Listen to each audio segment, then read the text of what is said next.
Я сейчас прочитал вашу биографию основные. Vladimir Poutine a bloqué les appels téléphoniques du chancelier allemand Olaf Scholz alors qu'il poursuit sa guerre et destruction en Ukraine, a déclaré Berlin. L'Allemagne a d'abord donné une réponse moins forte à l'invasion de Poutine, qui a commencé en février 2022, que certains pays, y compris la Grande-Bretagne.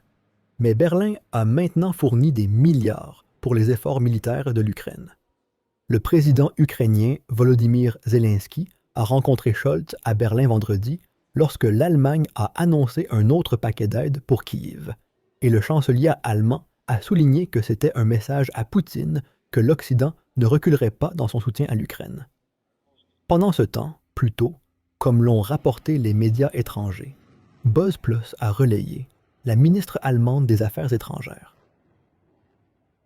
Annalena Baerbock a déclaré « L'Ukraine est prête pour une paix juste ».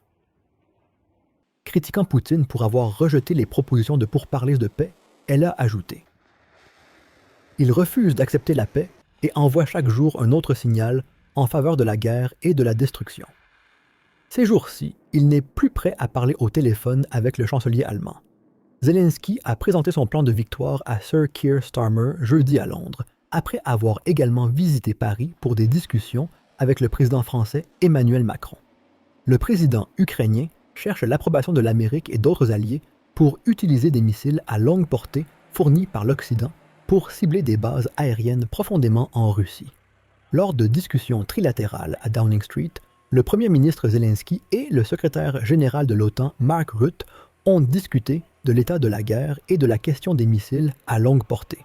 Rutte a déclaré qu'il n'y avait aucune raison légale empêchant l'utilisation d'armes fournies par l'Occident contre des cibles en Russie, mais que les décisions devaient être prises par des États individuels.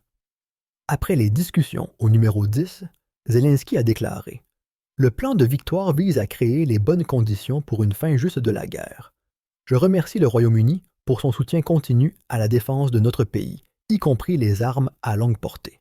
La Grande-Bretagne a été à l'avant-garde de l'armement de l'Ukraine, d'abord avec des armes anti-chars, puis avec des chars Challenger 2 et des missiles Storm Shadow à longue portée.